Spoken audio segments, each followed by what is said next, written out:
ଦେଖନ୍ତୁ ଯେତେବେଳେ 2024 ମାର୍ଚ୍ଚ ମାସରେ ମୋର ଦେହ ଧୀରେ ଧୀରେ ଦୁର୍ବଳ ହେବାକୁ ଆରମ୍ଭ କଲା ଏବଂ ମୋର ମାନେ ବଡ଼ିରେ ବାଲାନ୍ସ ରହିଲା ନାହିଁ। ଚାଲିବା ବେଳେ ଏବଂ ସାଇକ୍ଲିଂ କରିବା ବେଳେ ବା ଗାଡ଼ି ଚଲାଇଲା ବେଳେ, ବାଇକ୍ ଚଲାଇଲା ବେଳେ ମୋର ବଡ଼ି ଇମ୍ବାଲାନ୍ସ ହେଉଥିବା ମୁଁ ଫିଲ୍ କଲି ଧୀରେ ଧୀରେ। ତାପରେ ସେଠି ସ୍ଥାନୀୟ ଡାକ୍ତରଙ୍କୁ ପରାମର୍ଶ କରିବାରୁ ସିଏ ଗୋଟେ ଭଲ ଡାକ୍ତରଖାନାକୁ ଯାଇ ଦେଖାଇବା ପାଇଁ ପରାମର୍ଶ ଦେଲେ। ତେଣୁ ଭୁବନେଶ୍ୱରର ସମ୍ ଅଲ୍ଟିମେଟ୍ ହସ୍ପିଟାଲକୁ ଆସିକି ଟ୍ରିଟମେଣ୍ଟ ସେଠାରେ ଆରମ୍ଭ ହେଲା ମୋର। ଏବଂ ଯେତେବେଳେ ଟ୍ରିଟମେଣ୍ଟ ଆରମ୍ଭ ହେଲା, ବ୍ଲଡ଼ରେ କିଛିଟା ଇଲ୍ୟୁଜନ୍ ବା କ୍ଲଟ୍ ହୋଇଛି ବୋଲି ଜଣାପଡ଼ିଲା MRI ଦ୍ୱାରା। ଏବଂ ତାପରେ ଦୀର୍ଘ 14 ଦିନ ସେଠାରେ ରହିବା ପରେ ମୁଁ ସୁସ୍ଥ ହୋଇକି ଘରକୁ ଫେରିଲି ଏବଂ ଚଲାବୁଲା ଆରମ୍ଭ କରିଥିଲି। ମୋର ଗୋଟିଏ ସାଇଡ଼୍ ବାମ ପଟ ପୁରା ପାରାଲାଇଜ୍ ହେଇଯାଇଥିଲା, ହାତ ଗୋଡ଼ ଗୁଡ଼ିକ ଅକ୍ଷମ ହୋଇଯାଇଥିଲା, ମୋର ଚଳପ୍ରଚଳ କରିପାରୁନଥିଲି। ବିଛଣାରେ ପୁରା ଝାଡ଼ା ପରିସ୍ରା ସବୁ ବିଛଣାରେ ହିଁ ହେଉଥିଲା। ଏବଂ କିଛି ଦିନ ଘରେ ରହିବା ପରେ ତାପରେ ପୁଣି ସେଇ ପ୍ରୋବ୍ଲେମ୍ ଆରମ୍ଭ ହେଲା। ତ ମୋତେ ଆଉଥରେ ପୁଣି ହସ୍ପିଟାଲ ଯିବା ପାଇଁ ପଡ଼ିଲା। ଏବଂ ସେତେବେଳେ ଡକ୍ଟର ଯେତେବେଳେ MRI ଏବଂ ପେଟ୍ ସ୍କାନ୍ ସବୁ କଲେ ବଡ଼ିର, ସେତେବେଳେ ଜଣାପଡ଼ିଲା ଯେ ଯେଉଁ ବ୍ରେନ୍ରେ ଯେଉଁ କ୍ଲଟ୍ ଗୁଡ଼ିକ ଥିଲା ବା ଜମାଟ ବାନ୍ଧିଥିଲା, ସେଥିରୁ ଗୋଟିଏ କ୍ଲଟ୍ ମାନେ ରହିଯାଇଛି ଏବଂ ବାକି ଦୁଇଟା ଡିମିନିସ୍ ବା ଭ୍ୟାନିସ୍ କରିଯାଇଛି। ତେଣୁ ଡକ୍ଟର ସସ୍ପେକ୍ଟ କଲେ ଯେ କିଛି ଅଲଗା କାରଣ ହୋଇଥାଇପାରେ। ତେଣୁ ମୋର ବ୍ରେନ୍ ଅପରେସନ୍ କରାଯାଇ ସେଇଠୁ ସାମ୍ପଲ୍ କଢ଼ାଯାଇ ତାକୁ ବାୟୋପ୍ସି ପାଇଁ ପଠାହେଲା ଏବଂ ମୋର କ୍ୟାନ୍ସର ପଜିଟିଭ୍ ଚିହ୍ନଟ ହେଲା।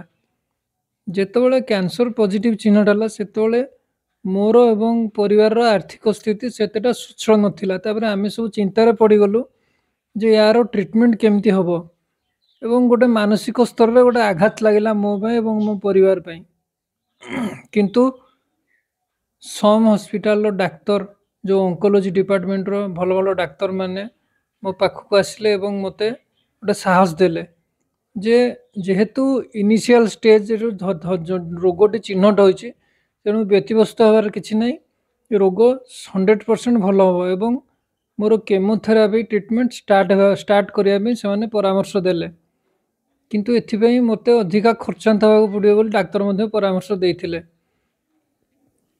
ଯେହେତୁ ଆର୍ଥିକ ସ୍ଥିତି ସେତେଟା ସୁଚଳ ନଥିଲା, ତେଣୁ ମୁଁ ନିଜେ ବିଭିନ୍ନ ସୋସିଆଲ ମିଡ଼ିଆ ପ୍ଲାଟଫର୍ମରେ ମୋର ସାଙ୍ଗସାଥିମାନଙ୍କୁ ରିକ୍ୱେଷ୍ଟ କଲି ଯେ ଫାଇନାନ୍ସିଆଲ ହେଲ୍ପ କରିବା ପାଇଁ। ଏବଂ ମୋର ଯେଉଁ କେନ୍ଦୁଝର DN ହାଇସ୍କୁଲର ସାଙ୍ଗମାନେ, ସିନିୟରମାନେ ବହୁତ ହେଲ୍ପ କରିଥିଲେ ମୋତେ, ମେଣ୍ଟାଲି ଏବଂ ଫାଇନାନ୍ସିଆଲି ବହୁତ ସାହସ ଦେଇଥିଲେ ମୋତେ। ଏପରିକି ଆମର ମୁଖ୍ୟମନ୍ତ୍ରୀ relief fund Mohan Majhi sir ମଧ୍ୟ ମୋ ପାଇଁ 3 ଲକ୍ଷ ଟଙ୍କା ରେକମେଣ୍ଡ କରିଥିଲେ।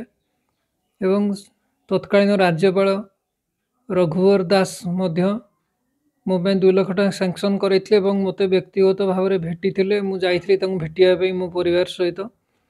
ଏଭଳି ବିଭିନ୍ନ ଦିଗରୁ ସାହାଯ୍ୟ ସହଯୋଗ ମିଳିବା ପରେ ମୋର ଚିକିତ୍ସା ଆଗେଇଥିଲା ଏବଂ ମୁଁ ପ୍ରାୟ 8ଟି କେମୋଥେରାପି ନେବା ପରେ ମୁଁ ଧୀରେ ଧୀରେ ସୁସ୍ଥ ହେଲି ଏବଂ 10ଟି କେମୋ ପରେ ସମ୍ପୂର୍ଣ୍ଣ କ୍ୟାନ୍ସର ମୁକ୍ତ ବୋଲି ଡକ୍ଟର ରିପୋର୍ଟ ଦେଲେ।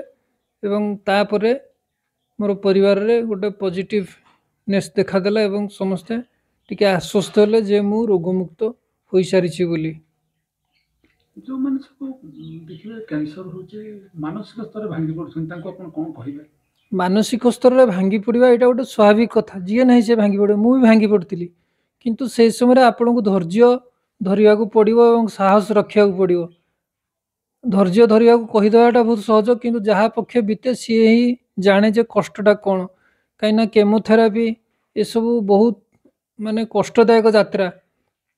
ଏଥିରେ ବହୁତ ପ୍ରକାର ବଡ଼ିରେ ରିଆକ୍ସନ୍ ଦେଖାଦିଏ, ମାନେ ତାର କୁପ୍ରଭାବ ବଡ଼ି ଉପରେ ପଡ଼େ, ଦେହକୁ ୱିକ୍ କରିଦିଏ। କିନ୍ତୁ ଏସବୁ ମୋ କ୍ଷେତ୍ରରେ କିଛି ଘଟିନଥିଲା। କାହିଁକି ନା ନିଜର ମନୋବଳ ସୁଦୃଢ଼ ଥିଲା ଏବଂ ନିଜର ବଡ଼ିର ଯେଉଁ ଫାଇଟ୍ କରିବା ଶକ୍ତି, ଯେଉଁଟାକୁ ଆମେ ଇମ୍ୟୁନିଟି ପାୱାର କହୁ, ସେଇଟା ଷ୍ଟ୍ରଙ୍ଗ ଥିଲା। ତେଣୁ ମୁଁ ସହଜରେ ସର୍ଭାଇଭ୍ କରିଗଲି।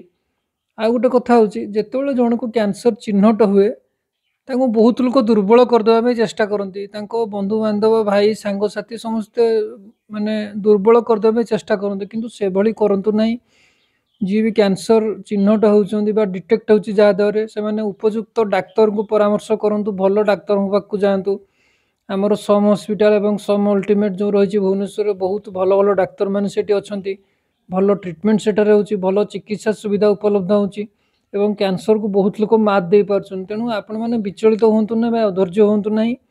ଯେଉଁ ଆପଣଙ୍କ ବନ୍ଧୁବାନ୍ଧବ ଭାଇ କୁଟୁମ୍ବ ଯିଏ ବି ସେ ରୋଗରେ ପୀଡ଼ିତ ହେଉଛନ୍ତି ବା ଚିହ୍ନଟ ହେଉଛନ୍ତି, ଇମିଡ଼ିଏଟ୍ ଟ୍ରିଟମେଣ୍ଟ ଆରମ୍ଭ କରନ୍ତୁ। ଏବେ ବିଭିନ୍ନ ସଂସ୍ଥାମାନେ ସବୁ ସାମାଜିକ ସଂସ୍ଥାମାନେ ଅନୁଷ୍ଠାନମାନେ ସହଯୋଗର ହାତ ବଢ଼ାଉଛନ୍ତି। ବିଭିନ୍ନ ଆପ୍ ରହିଛି ଯେଉଁମାନେ କି କ୍ୟାନ୍ସର ରୋଗୀଙ୍କୁ ସାହାଯ୍ୟ କରୁଛନ୍ତି ଫାଇନାନ୍ସିଆଲି, ତାଙ୍କ ଟ୍ରିଟମେଣ୍ଟ ଖର୍ଚ୍ଚ ବି ସେମାନେ ବହନ କରୁଛନ୍ତି। ତେଣୁ ଏଥିରେ ବ୍ୟଥିତ ବା ବିଚଳିତ ହେବାର ନାହିଁ। ଆମେ ରୋଗକୁ ଲଢ଼େଇ କରିକି ଜିତିବାର ଅଛି ଏବଂ ତାର ଜ୍ୱଳନ୍ତ ଉଦାହରଣ ମୁଁ ନିଜେ।